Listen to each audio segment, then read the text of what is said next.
Some kingdoms fall with war. Mine fell over cake and coffee. The candles had barely finished burning. My grandson, Logan, didn't even look up from his phone as they sang. My name wasn't on the card. Jenna handed me the slice like I was some guest, not family. Michael leaned back in my chair, the one with the grooved arm I carved myself, and smiled like a wolf fat on the flock. "So," he said, tapping his glass with a knife, "we've decided it's official." I blinked. "What's official?" He looked at Jenna. She nodded. "We own it all now," he said like it was a toast. "What are you talking about?" Michael's smile stayed frozen, but his eyes sharpened. "Brian and I filed the paperwork last week.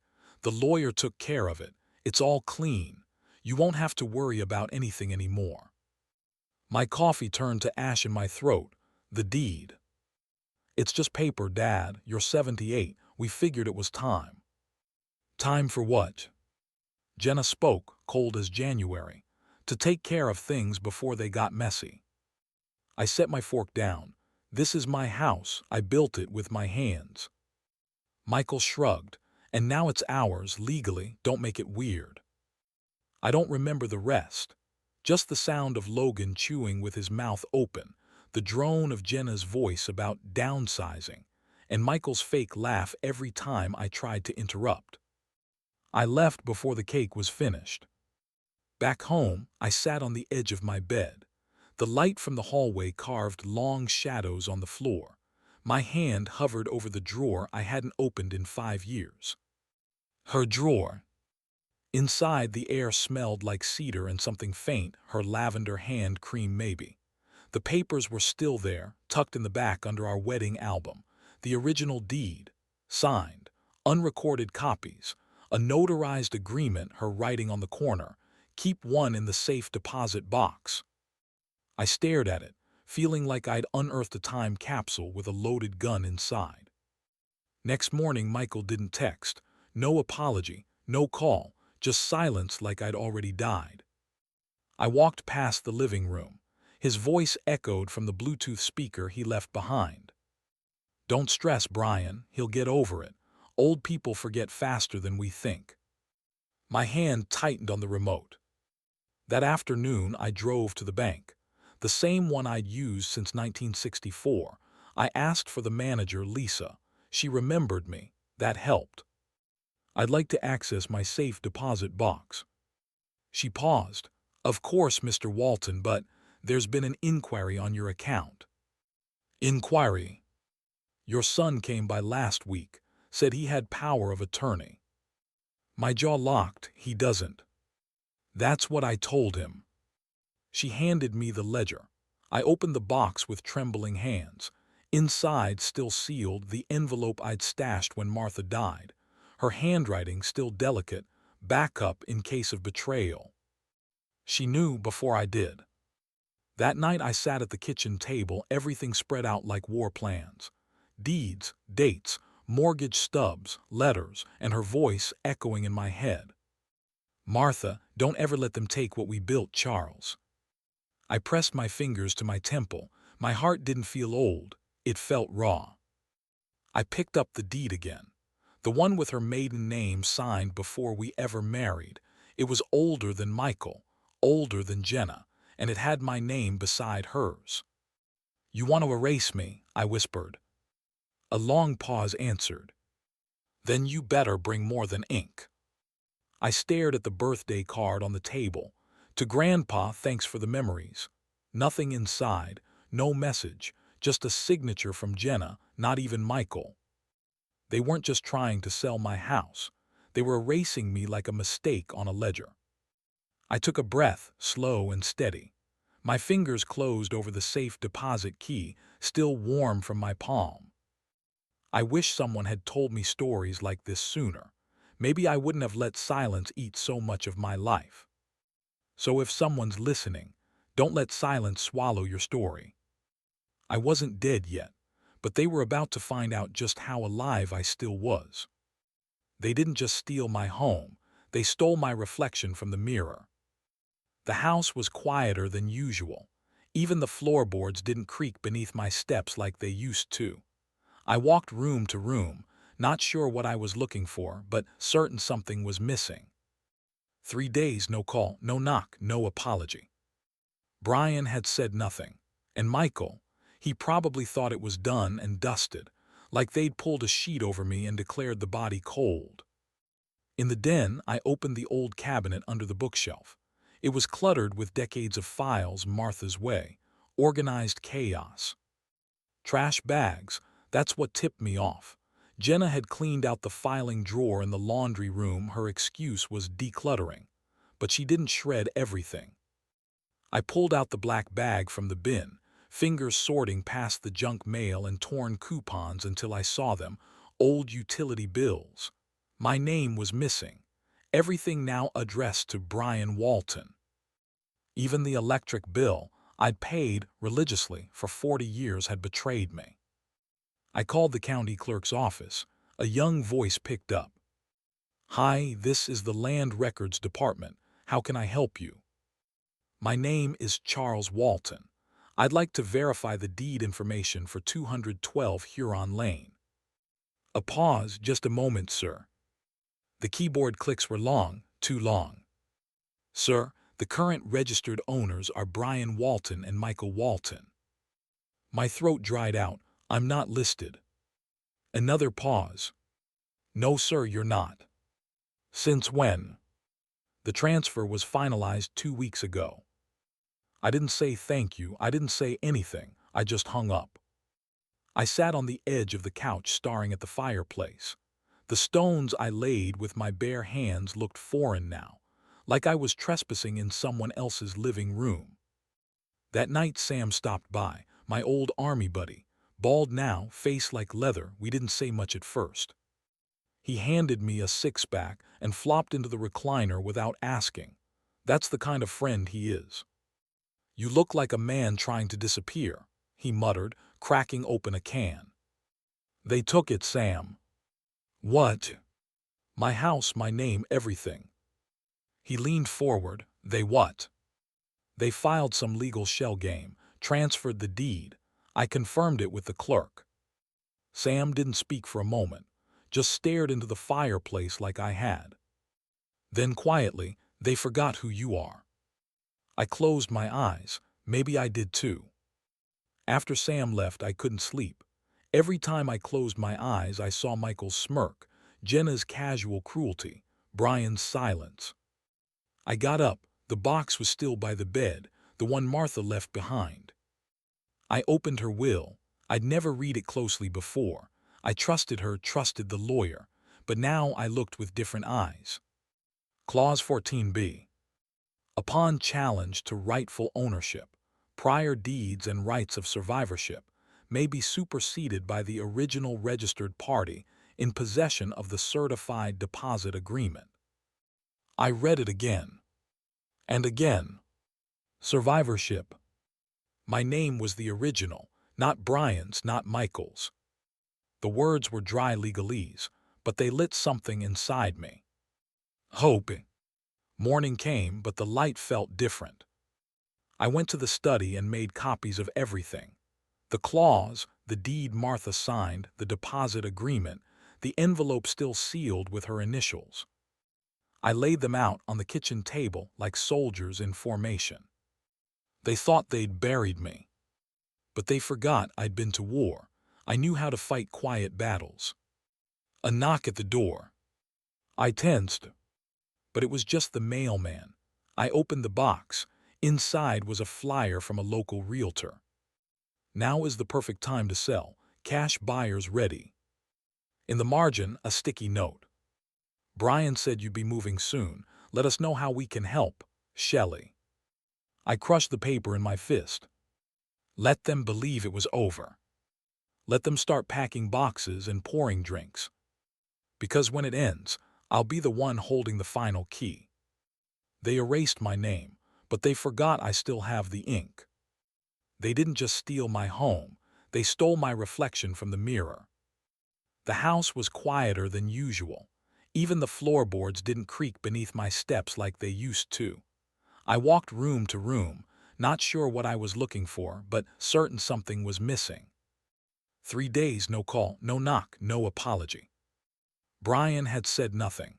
And Michael, he probably thought it was done and dusted, like they'd pulled a sheet over me and declared the body cold.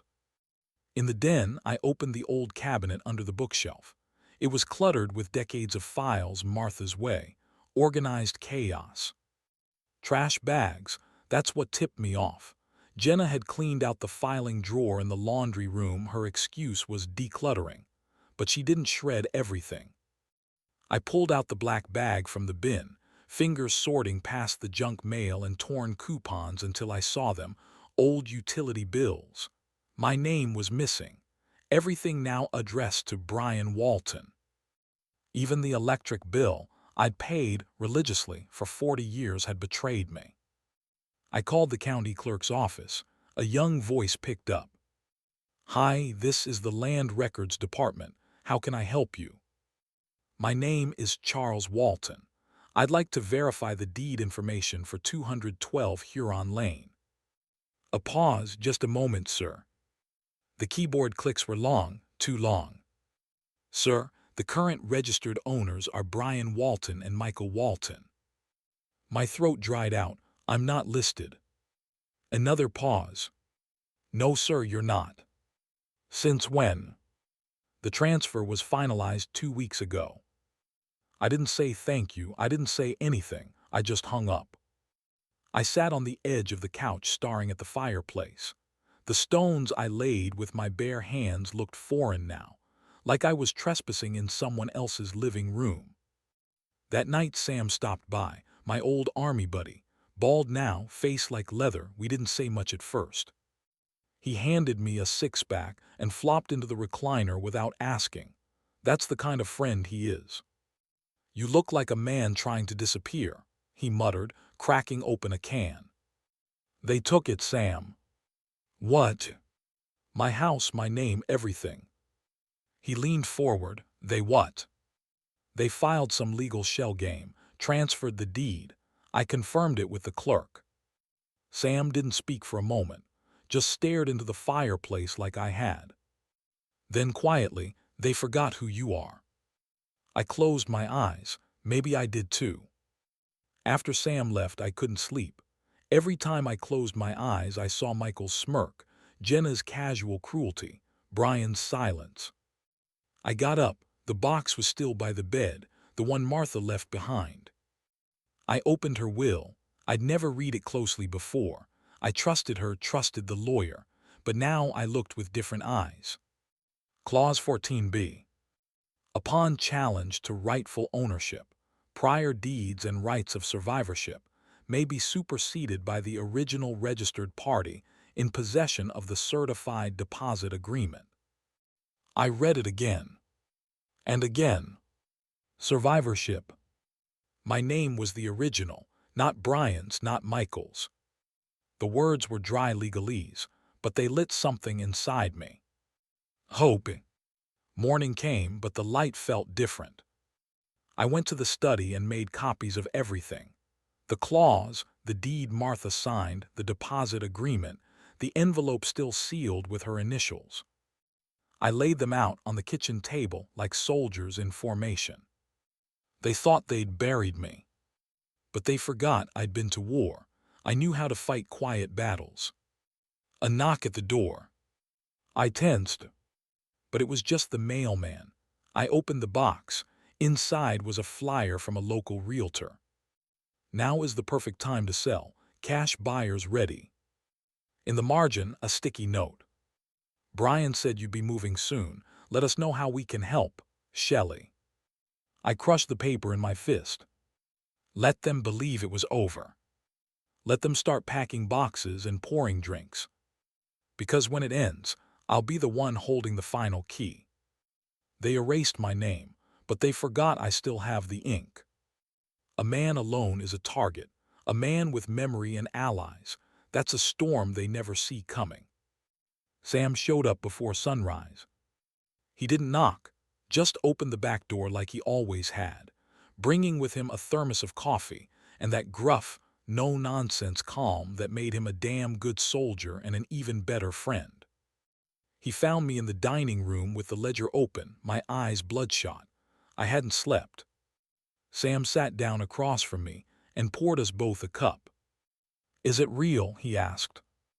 I slid the documents over, the faded copy of the deed, the ledger entry, Martha's notes. He leaned forward, adjusting his glasses. The lamp buzzed faintly over us. "Jesus, Charlie," he muttered, "you've been sitting on a nuke." He read it all slowly, carefully, his fingers tracing Martha's handwriting like it was scripture. "She always did think ahead," he said. "More than me," I replied. We didn't talk for a while, just the tick of the old wall clock and the slow hum of the fridge. Finally, Sam cleared his throat.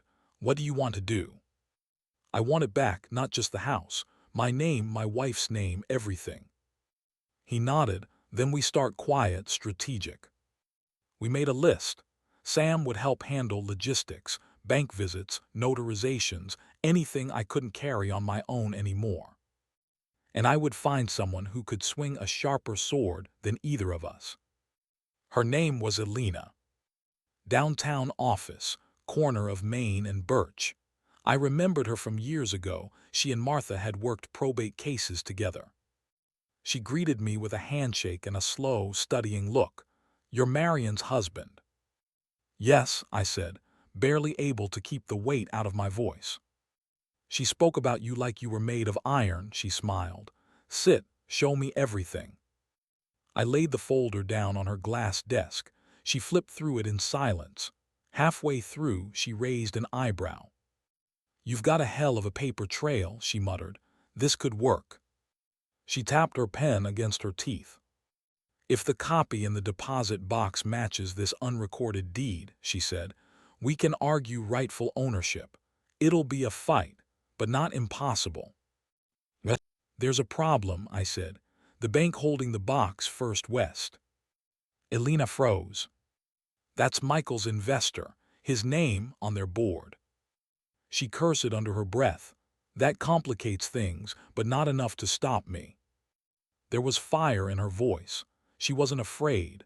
That gave me something I hadn't felt in weeks: traction. She handed me a document to sign.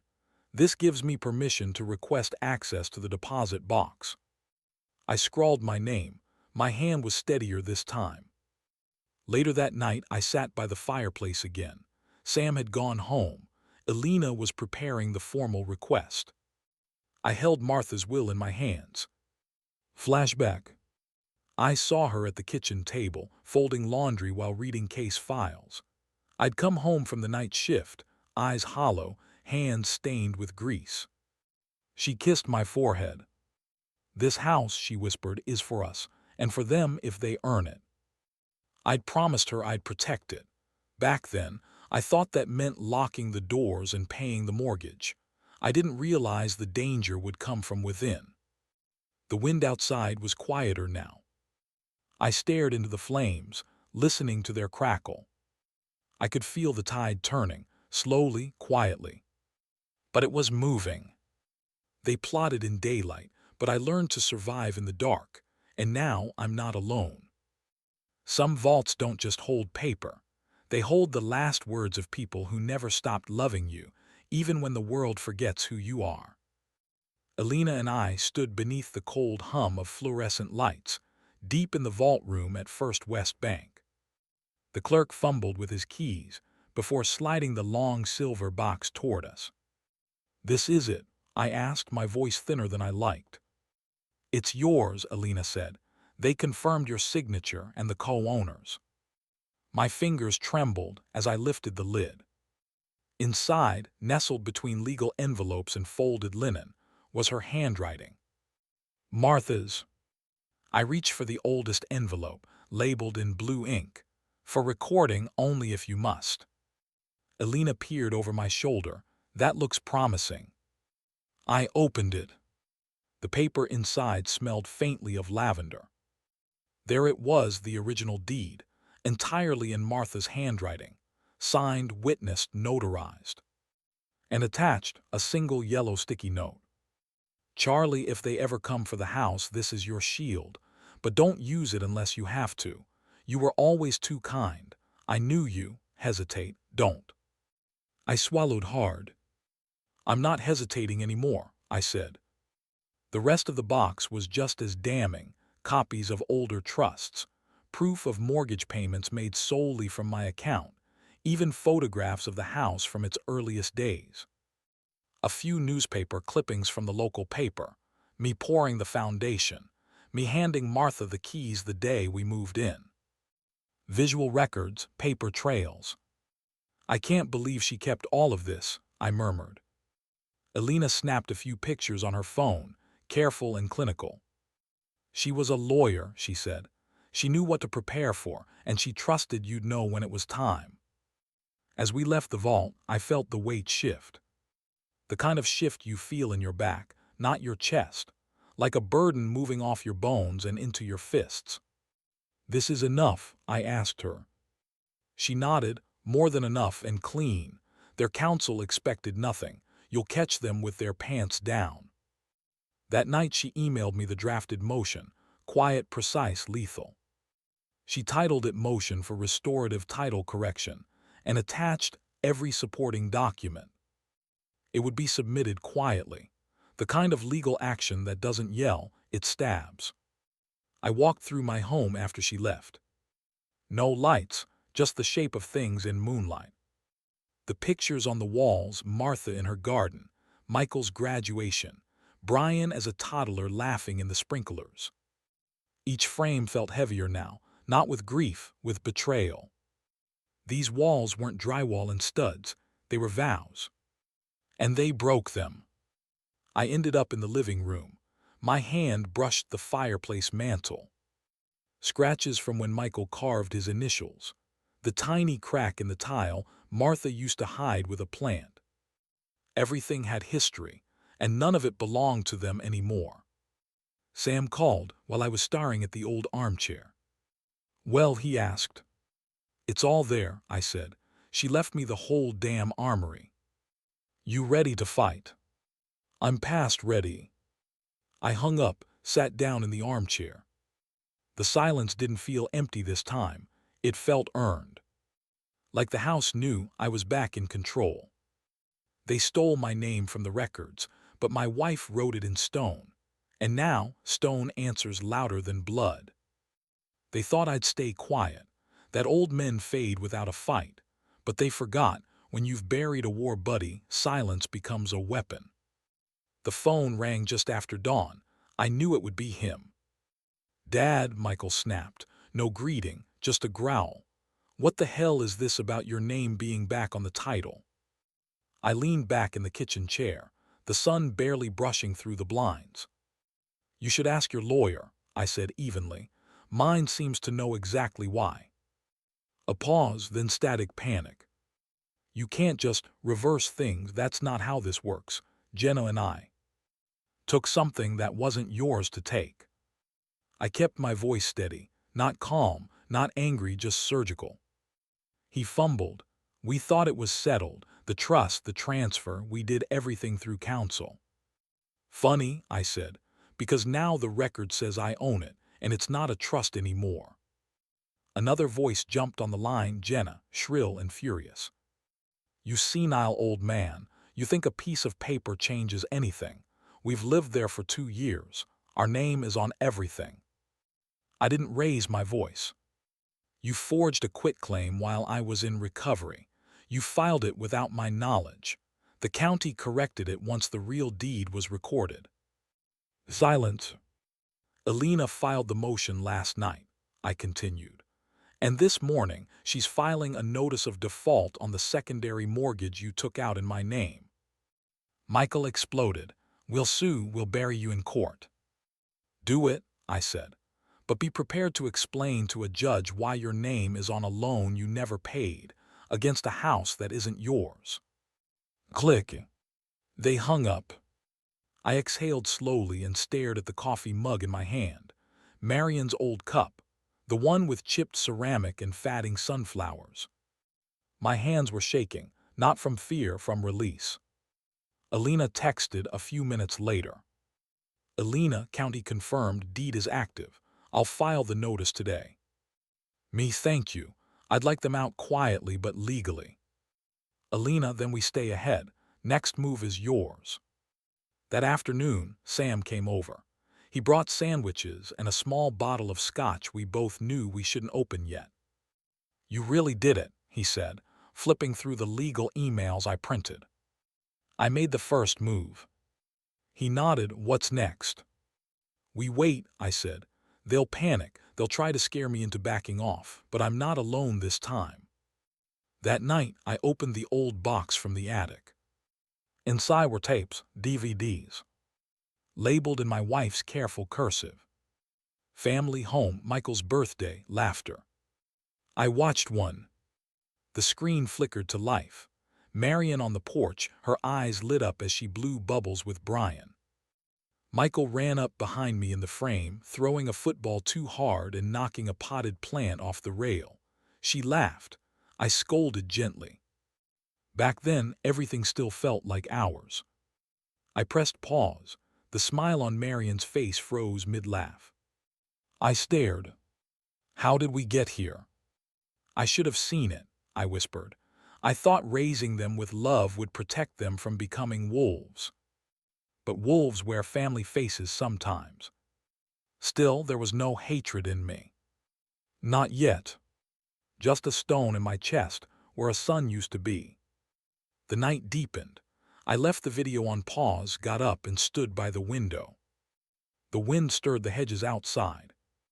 The house was quiet, but it didn't feel hollow anymore. It felt alert. Ready. The first shot doesn't have to be loud. It just has to be true. And this one echoed like thunder in their perfect little world. They always look composed until the narrative turns. Then you see it, the panic behind the posture. It started with a whisper. Sam heard it at the hardware store. Isn't that Michael's dad? I thought they owned the place now. Something about a lawsuit, property rights, quiet though. I got a call from Alina that afternoon. Michael's office just got served. His partners called me asking for clarification. I didn't ask how she responded. I trusted her tone, clinical and unshaken. By dinner time, the neighborhood had caught wind. I was sitting out front, trimming dead leaves off Marion's rose bushes, when Judith from across the street strolled over with her poodle and an overly polite smile. You're handling this all with such dignity, she said. Not many men your age would have fought back. I just nodded, let the silence do the rest.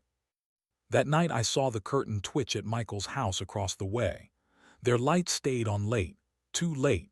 I imagined the arguments, Jenna's shrill, his self-righteous fury. You can always tell when people start losing grip. They get louder. 2 days later, he banged on my door. Open it, Dad. I didn't hurry. I let the deadbolt echo before swinging it wide. He didn't wait. You've humiliated me. Funny, I said, stepping aside. I thought that was your specialty. He stormed into the living room, packing like a lion who found his cage smaller than he remembered. You had no right to undo what Jenna and I built. You built it with fraud, I said. You took my name off the deed while I was recovering from surgery. That wasn't a business move, Michael. That was betrayal. He pointed a shaking finger at the mantel, where Marion's photo sat beside the folded flag from my service. She would have wanted peace. I laughed once, bitter and hollow. She wanted integrity.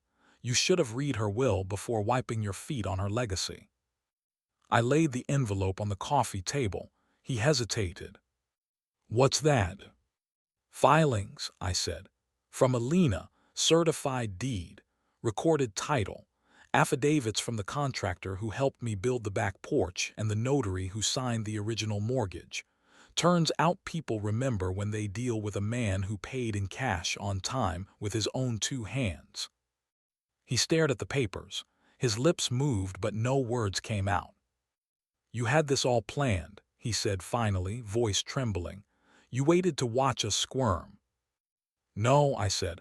I waited to see if you'd come clean. You didn't. He sank into the old recliner, the one he used to fall asleep in as a boy watching ball games with me. Now he looked like a guest in someone else's house. He looked small. "This isn't just about the house," he whispered. "No," I said. "It's about what the house represented, and you tried to take it with a pen and a smile." Jenna called his cell. He didn't answer. "They think I'm weak," he said. I sat across from him. "You made that decision the moment you thought I wouldn't read the fine print." He stood up abruptly. "This isn't over." "For you," I said, "it never really began." He left without slamming the door. Even that told me something. The fight was draining out of him. Later that night, Alina emailed me. Subject update. All filings received by court clerk. Expect an initial hearing date within 10 business days. Everything is airtight. Sam stopped by with coffee and pie. We sat on the porch in silence for a bit. "I heard Jenna's parents canceled their trip," he said. "Didn't want to get involved in family chaos." "Smart of them," I muttered. He glanced over. "You okay?" I didn't answer right away. "I'm not angry anymore," I said. "I'm tired but clear." The wind rustled the trees. Marion planted them. She said every home needs something taller than a man to remind him of humility. You don't win by shouting louder. You win by making sure the paper speaks long after the yelling ends. They never want the truth, just the performance. But sometimes silence takes center stage. The conference room smelled like stale coffee and fake lavender. A table stretched too wide for honesty, and the chairs were too soft for accountability. I sat still, my hands folded.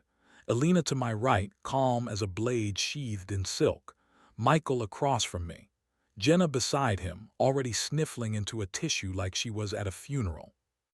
The mediator, a woman in her 40s with a neutral blazer and tired eyes, opened the file. "We're here today regarding the property dispute involving Mr. Clark and his son and daughter-in-law." Her voice was low, firm. "Let's proceed with opening statements." Alina gave her a polite nod. "We'll waive." Jenna jumped in. "He's not well," she said, voice trembling. "He's confused. This whole situation, he's lashing out because we were trying to help." "Help?" Alina raised an eyebrow. Michael leaned forward. "We offered him options, a facility with professional care. He doesn't drive anymore. He's not independent." I stayed quiet.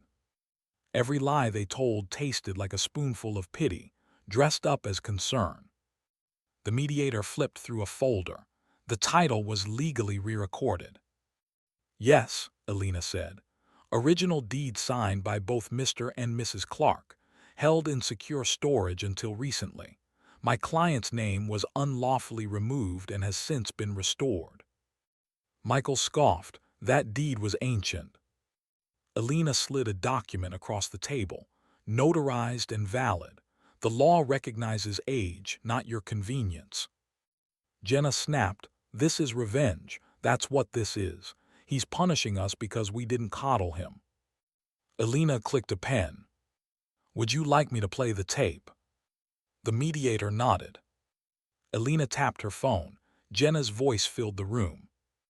"All we have to do is get him to sign one more thing. He won't even read it. I can erase my father with a signature." Silence. Jenna paled. Michael blinked hard.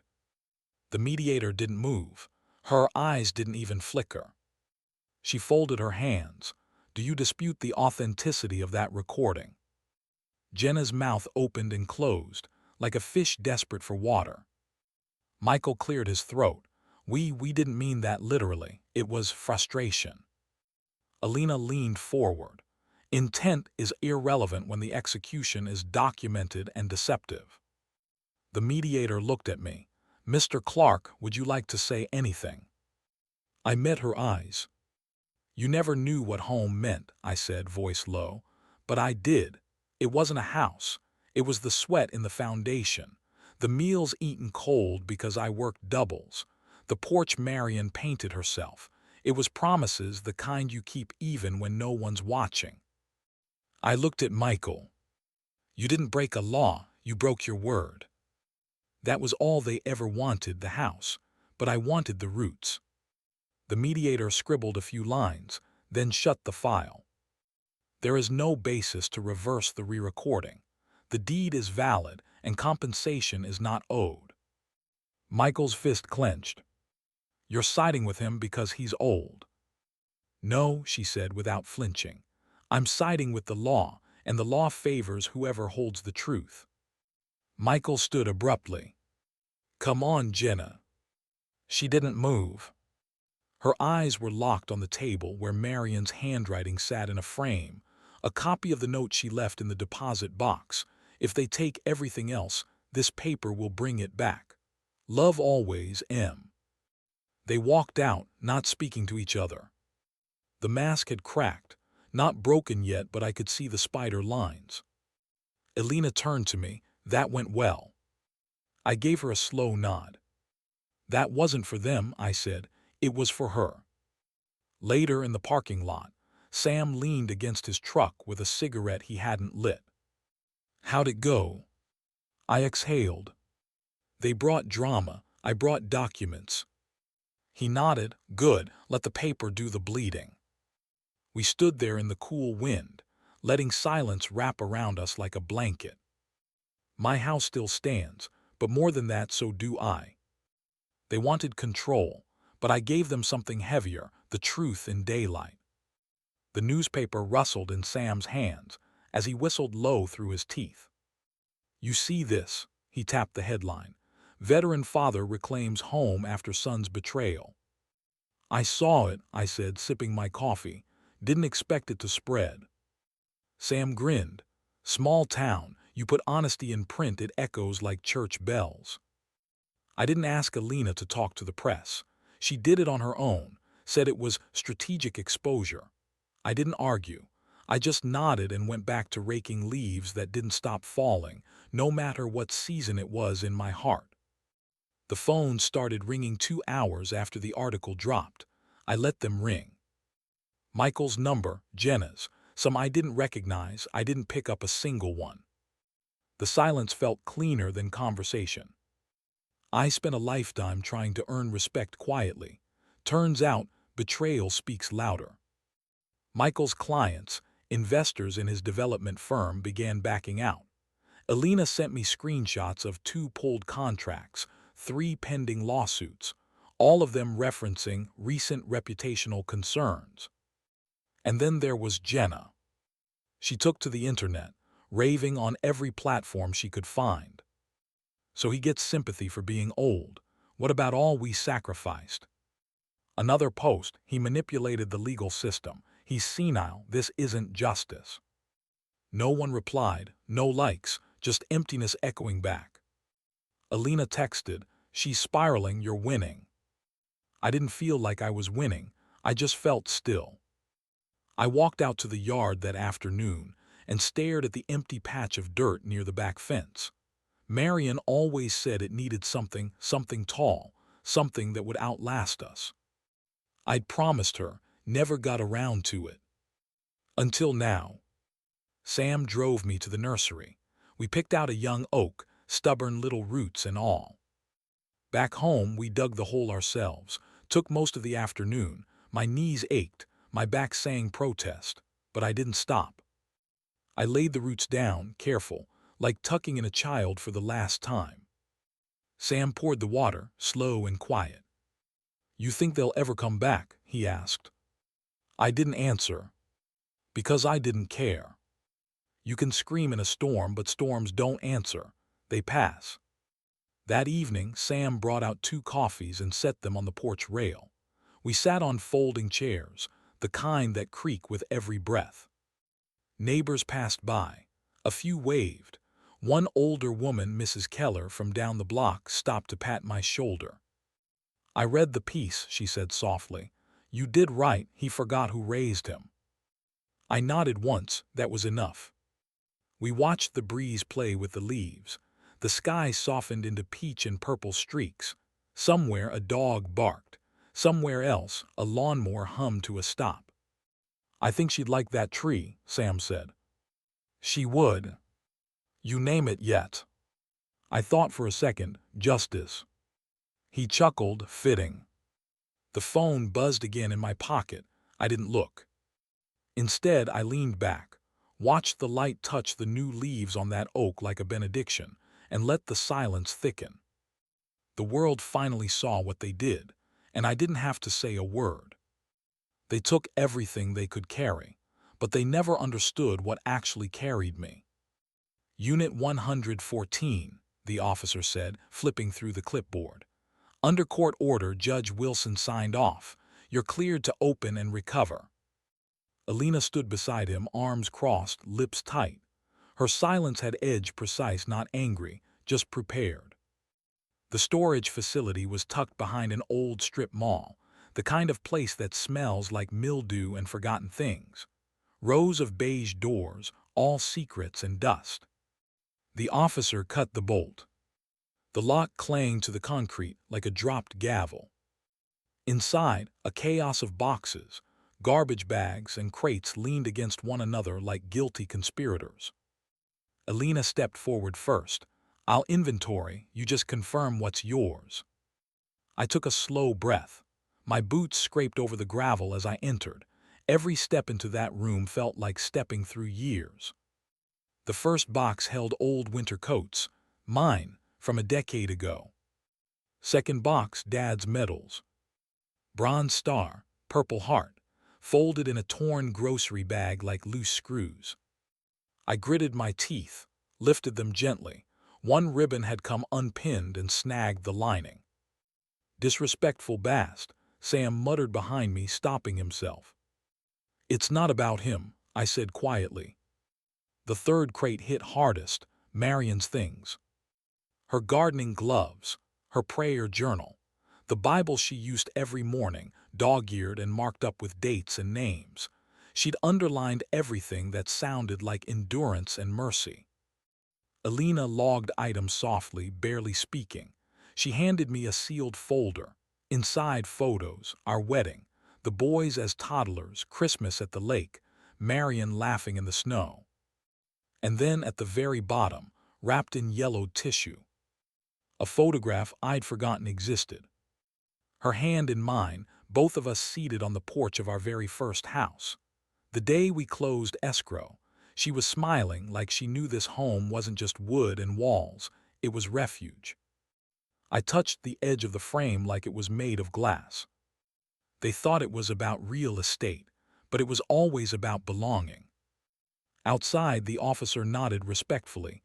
"You good, sir?" I nodded. "We're good." The drive back was silent. I rode in the passenger seat of Sam's truck with the box of medals in my lap like a flag-draped coffin. When we pulled into my driveway, I didn't go inside immediately. I stood by the tree we'd planted and just looked at the house, really looked at it. There were weeds in the corner, paint flacking on the trim, a crack in the front step. None of it mattered. It was mine. Later that evening, I began sorting through everything, each photo into sleeves, each item into its drawer or shelf. I placed Marion's Bible on the nightstand, her gloves by the windowsill in the kitchen. When I unwrapped the photo of us on the porch, I hung it right above the mantel. That moment frozen forever, before the betrayals, before the noise. Back when hands meant something. The text came at 9:42 p.m. "Michael, you humiliated me." Just that. Not "I'm sorry." Not "I was wrong." Just ego crumbling behind a screen. I stared at it for a long time. Then I powered off the phone. If you scream into silence, the only echo you'll ever hear is your own failure. The house was quiet again, not empty, not anymore. Each room held pieces of her, pieces of me. Truth returned box by box. And somewhere across town, Michael sat in his borrowed condo texting ghosts. I had nothing more to say. They wanted the house, but I was the foundation. "Elena," I said as we walked into the courthouse, "he really thinks this'll work." She adjusted her glasses without looking up from her case folder. "He's throwing sand into the wind and calling it strategy." "Elder coercion," I muttered. "That's rich." "Textbook desperation," she said flatly. The courtroom was smaller than I remembered from my Army tribunal days. Same tight benches, same stale air, but this time I wasn't on trial for surviving. I was defending what was mine. Michael sat at the opposite table, clean-cut, suited. His lawyer was new, young, slick hair, shiny shoes. The kind that thinks charisma beats case law. Jenna wore black, as if she were attending a funeral. The judge, a gray-bearded man with patience carved into his face, entered with measured calm. "Mr. Reeves," he said, looking at Michael's lawyer, "proceed." "Your Honor," the young attorney began, "my client believes his father, due to advanced age and cognitive vulnerability, was manipulated into transferring the deed back under duress. He seeks restoration of original title pending a proper psychological evaluation." Michael nodded solemnly like he'd rehearsed it in the mirror. My stomach twisted, not from fear but memory. The same boy who begged me to teach him to ride a bike, now calling me mentally incompetent because I had the nerve to defend myself. Elena stood. "Your Honor, the deed was never legally transferred in the first place. The opposing party fraudulently removed the name without consent. We have phone recordings, text messages, and testimony, including notarized affidavits from neighbors, the estate planner, and even a former law clerk, confirming both intent and sound mind." She placed a file on the judge's bench, Exhibit A through J. The judge didn't flinch. He skimmed the top page, then glanced toward me. "Mr. Anderson, do you wish to speak?" I shook my head once. "No, Your Honor." Michael rose anyway. He didn't wait for permission. "Your Honor, this is a smear campaign by a bitter old man. He's confused. Elena, she was close with my mom. There's bias. I was just trying to." The judge raised a hand. Silence fell like a curtain. Then slowly, carefully, the judge turned to the clerk. "Play the audio file, please. The one labeled Garage Conversation." The room tensed. Through the speaker, Jenna's voice came clear and sharp. "If we erase his name before winter, we can sell while the market's hot. He won't even notice." Michael's laugh followed. "He's so far gone, he probably thinks Marion's still alive." Jenna again smug. "One signature and we're free." I didn't look up. I didn't have to. The room was looking at them now. The judge leaned back. "Intent is clear. Coercion is yours, Mr. Reeves, not your father." Michael's lawyer blinked. "Elena," the judge said, "you may file for recovery of costs.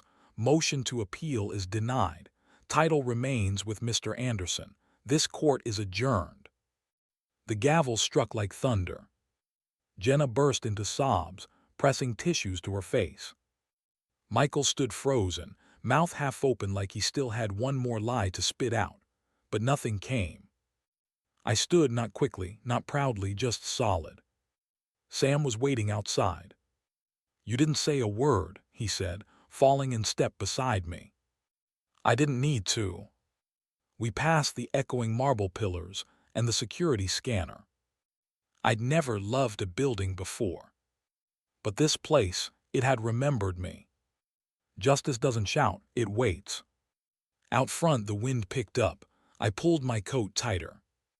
The courthouse doors closed behind me with a soft click. Inside, Michael sat with nothing. Outside, I walked home with everything. You can steal a man's house, but not his name. Sam pulled up to the curb, his old Ford rumbling like a tired bull. "They pulled the contract," he said, passing me the folded printout. "Redwood Construction wants nothing to do with Michael anymore." Words spreading. I unfolded the paper. Sure enough, Effective immediately, Redwood Construction terminates its agreement with Reeves Holdings. My fingers traced the signature line. I felt not joy, not glee. Just stillness. Michael had built his business on my back. My name, my sweat equity.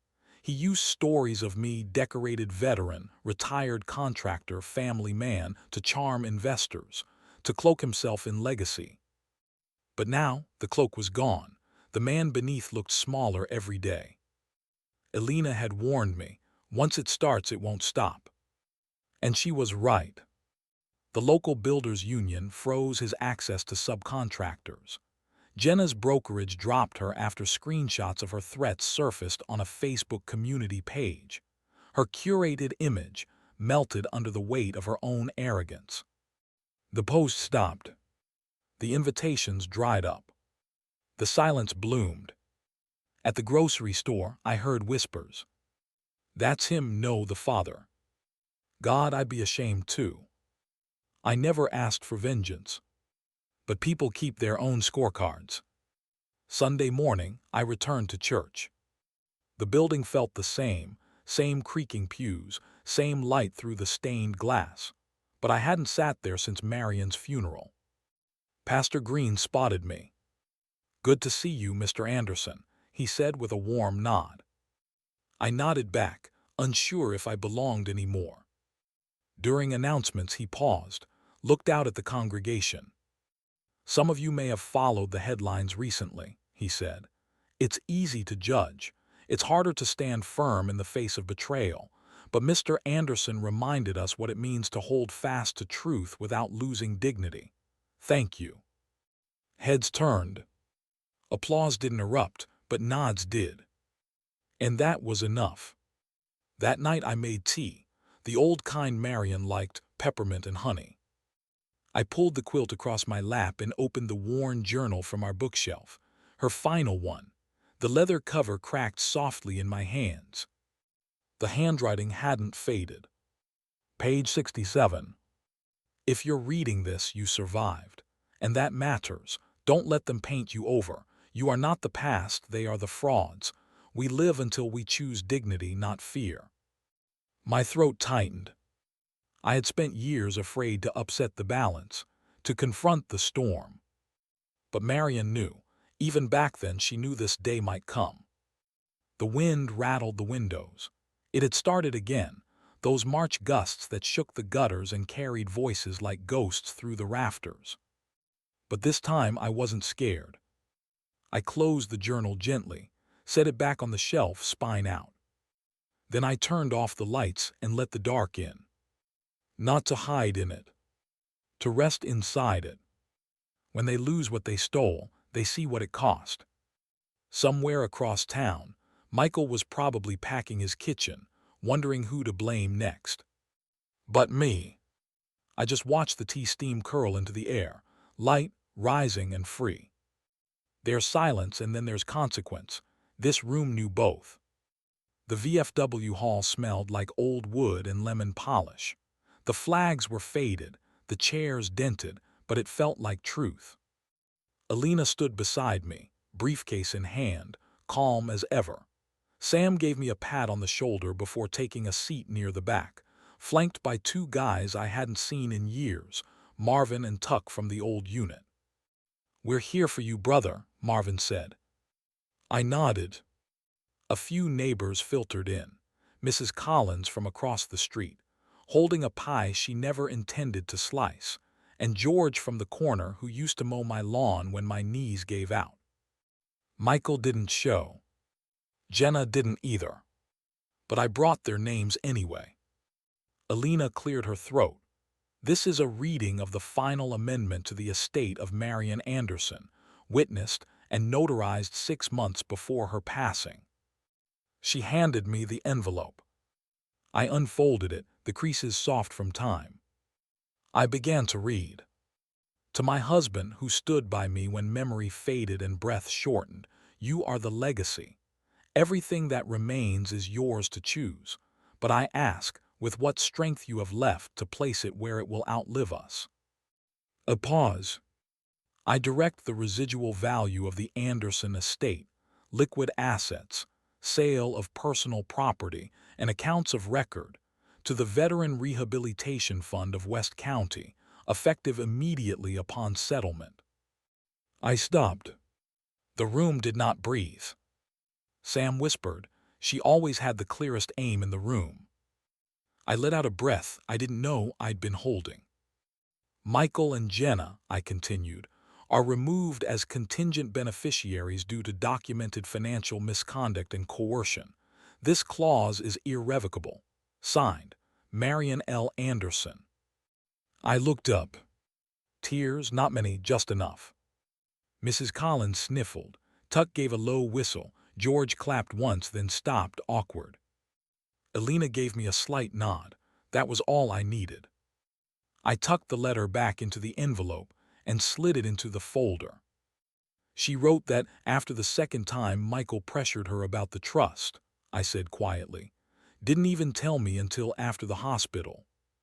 Marvin crossed his arms. Then she saw the truth before we did. Later that night, Jenna posted a paragraph of rage on her socials. Something about being robbed by bitterness and toxic patriarchy. It had 3 likes. One of them was from her burner account. No comments. Michael sent a message, short and bitter. You'll regret this. She wouldn't have wanted this. I didn't respond. Because I had her voice, her handwriting, her signature. I had her.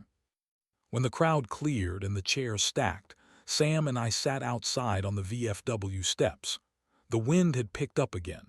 It pulled at the flags, made the pole rattle.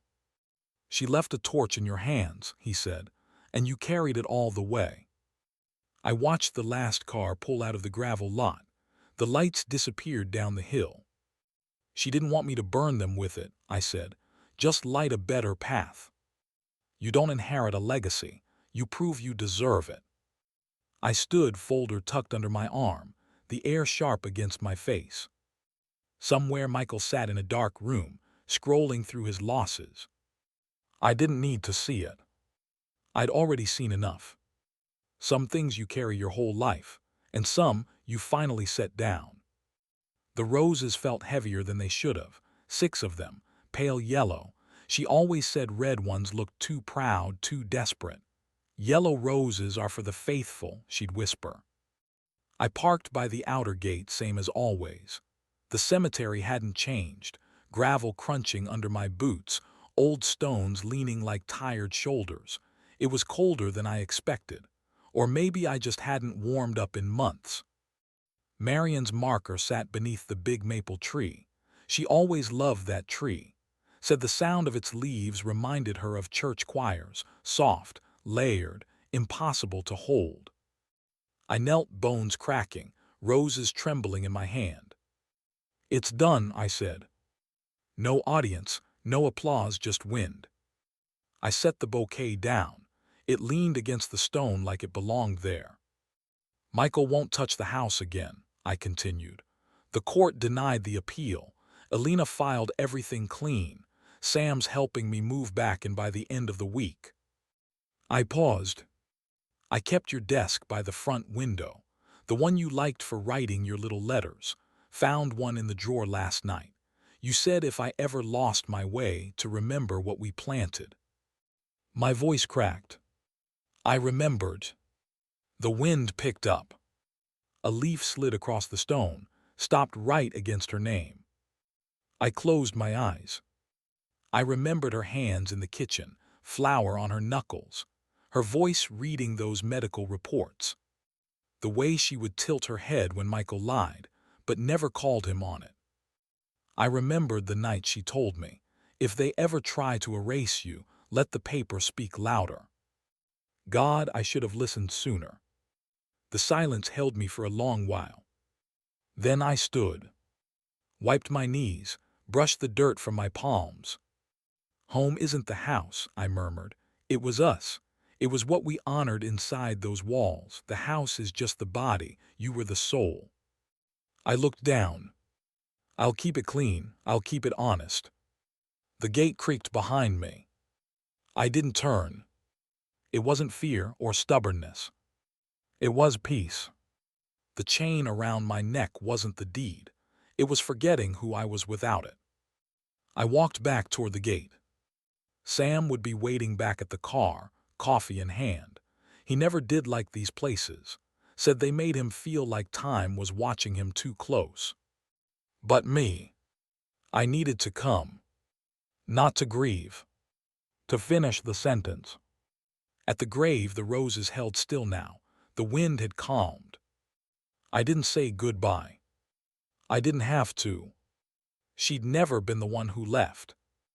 Legacy isn't what you leave behind. It's what you protect while you're still breathing. I reached the gate, rested my hand on the rusted bar. Behind me, the maple tree sighed. I turned one last time and nodded. The gravestone caught the last of the sun, and the roses glowed like a quiet answer. They took my name off the deed, so I carved it into the wood instead. The paint dried fast in the morning sun. Dark green, Marion's favorite, not flashy, not loud, just strong enough to hold its own. I stepped back from the door, brush still in my hand.